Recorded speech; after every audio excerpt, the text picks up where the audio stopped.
சென்னை எழும்பூரில் தமிழ்நாடு ஊராட்சி செயலாளர் சங்கம் சார்பாக 5வது நாளாக காத்திருப்பு போராட்டம் நடைபெற்று வருகிறது. இதுகுறித்த கூடுதல் விவரங்களை நமது செய்தியாளர் அன்பழகன் வழங்க கேட்கலாம்.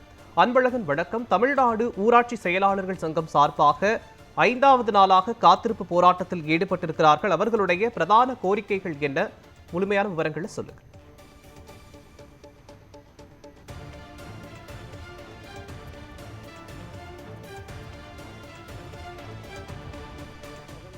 நாம் இருக்கக்கூடிய எக்மோர் இந்த பகுதியில் தான் தமிழ்நாடு ஊராட்சி செயலாளர்கள் தொடர்ந்து 5வது நாளாக காத்திருப்பு போராட்டத்தில் ஈடுபட்டு வர்றாங்க.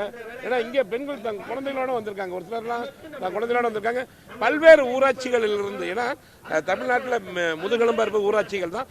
அந்த ஊராட்சிகளில் அந்த ஊராட்சி மன்றத்தின் செயலாளர்கள் தான் இங்கே வந்து அந்த போராட்டத்தில் 5வது நாளாக ஈடுபட்டு வர்றாங்க. ஒரு சிலர் தங்க குழந்தைகளை கூட்டி வந்திருக்காங்க குடும்பத்தில். அவங்க ஏற்கனவே அவங்க அமைப்புடைய தலைவர் சொன்ன விஷயம் என்னென்னா, எங்களுக்கு உரிய அரசாணை வரும் வரை நாங்கள் இங்கே தான் இருப்போம். ஏன்னா பொங்கல் இங்கே இருக்க எல்லாமே கிராமப்புறத்தில் வந்தவங்க தான். பொங்கலுங்கிறது மிக முக்கியமான ஒன்று. அந்த பொங்கலையும் கூட எங்களால் கொண்டாட முடியுமா? ஏன்னா அவங்க வச்ச கோரிக்கை ஒரே ஒரு கோரிக்கை தான் வச்சு இந்த போராட்டத்தில் ஈடுபட்டு வர்றாங்க. தொடர்ந்து பேச்சுவார்த்தை நடத்தினாலும் கூட அவங்க சரியான முறையில் அரசாங்கம் அவர்களுக்கு வந்து சரியான ஒரு எதுவுமே தகவல் சொல்லலான்னு இருக்காங்க. நம்மளே அவங்க தலைவர்கிட்ட கேட்போம், ஏன்னா தொடர்ந்து ஏன் இந்த போராட்டத்தில் ஈடுபடுறாங்கன்னு கேட்போம். இப்போ எல்லாருமே கிராமப்புறத்துலேருந்து வர்றீங்க, எல்லாரும் பொங்கல் வந்து ரொம்ப முக்கியமான பண்டிகை வேறு. இந்த பொங்கல் கொண்டாடுற சூழலில் இப்போ நீங்கள் வந்து உங்களுக்கும் தமிழக அரசு அந்த கஜானாலேருந்து கொடுக்கலான்னு ஏற்கனவே சொல்லியிருக்கீங்க. இப்போ நேற்று நடந்த பேச்சுவார்த்தையில் என்ன சொன்னாங்க? இப்போ உங்கள் அடுத்த கட்ட நடவடிக்கை என்ன? நேற்று நடந்த பேச்சுவார்த்தையில் எங்களுக்கு வேண்டிய கால அவகாசம் வேண்டும், அப்பொழுதுதான் செய்ய முடியும் என்று சொல்லுகிறார்கள். நாங்கள் என்ன சொல்லுவோம்னா, 2018 டைம் ஸ்கேல் வந்தது. 2018 இப்போ என்ன 26 ஆகுது. 8 வருஷம் வேண்டிய காலகட்டம் இல்லையா? 8 வருஷம் ஆச்சுங்க எங்களுக்கு டைம் ஸ்கேல் வந்து. ஒரு பணியாளர் டைம் ஸ்கேலில் வந்துட்டார், அவருக்குரிய சலுகைகள் என்னென்னங்கிறது அரசாங்கம் தெரியும் தானே. 8 வருஷம் போதிய கால அவகாசம் இல்லையா? இப்போ எங்களுக்கு போதிய கால அவகாசம் இருக்கிறது. அதற்காக தான் நாங்கள் வீதியில் இறங்கி போராடி வருகிறோம். பொங்கல் நேரத்தில் நீங்கள் சொல்கிறது கரெக்ட் தான். பொங்கல் நேரத்தில் நாங்கள் போராடுறோம்னா எங்களுடைய வேதனை எந்த அளவுக்கு இருக்கும், எங்களுடைய சூழ்நிலை எந்த அளவுக்கு இருக்கும் யோசிச்சு பாருங்கள். ஒரு பஞ்சாயத்து செக்ரட்டரி ஆண், அந்த பஞ்சாயத்து செக்ரட்டரியோட வீட்டுக்காரமாக்கு மகளிர் உரிமை தொகை கிடையாது. அப்போ எங்களுக்கு ஏற்கனவே 2000 ரூபா தான் பென்ஷன். சிறப்பு காலமுறை ஊதியத்தில் இருந்தப்போ இருந்த 2000 ரூபா தான் பென்ஷன். அப்போ எங்களுக்கு எவ்வளோ பென்ஷன்? இப்போ ஆக்சுவலாக 1000 ரூபா தானே. இது கொடுமையா இல்லையா? நாங்கள் எங்களுக்கு அனுமதிக்கப்பட்ட பணியிடம், எங்களுக்கு அனுமதிக்கப்பட்ட இதே கேட்டகரியில் மற்ற துறைகளில் இருக்கவங்க, எங்கள் துறையில் இருக்க அந்த பணியாளருக்கு என்ன வழங்குகிறார்களோ அந்த பென்ஷன் திட்டத்தில் இணைக்க வேண்டும் என்று கேட்கிறோம்.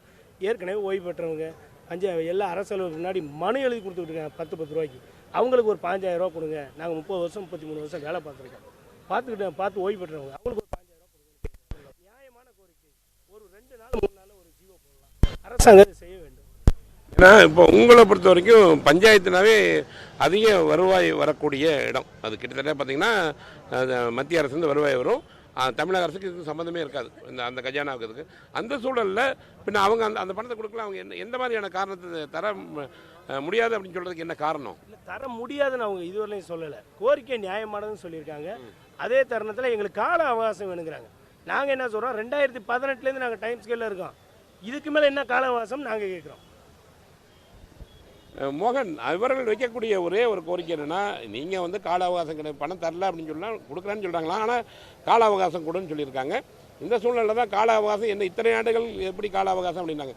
2018 நாங்கள் போராட்டத்தில் ஈடுபட்டு வருகிறோம், இவ்வளோ ஆண்டுகள் கால அவகாசம் பத்தாதா அப்படின்னு ஒரு கேள்வி கேட்குறாங்க அவங்க. தமிழ்நாடு ஊராட்சி செயலாளர்கள் சங்கம் சார்பாக 5வது நாளாக போராட்டத்தில் ஈடுபட்டிருப்பது தொடர்பான விவரங்களையும் அவர்களுடைய கோரிக்கைகளையும் கள நிலவரங்களையும் பதிவு செய்தமைக்கு நன்றி அன்பழகன்.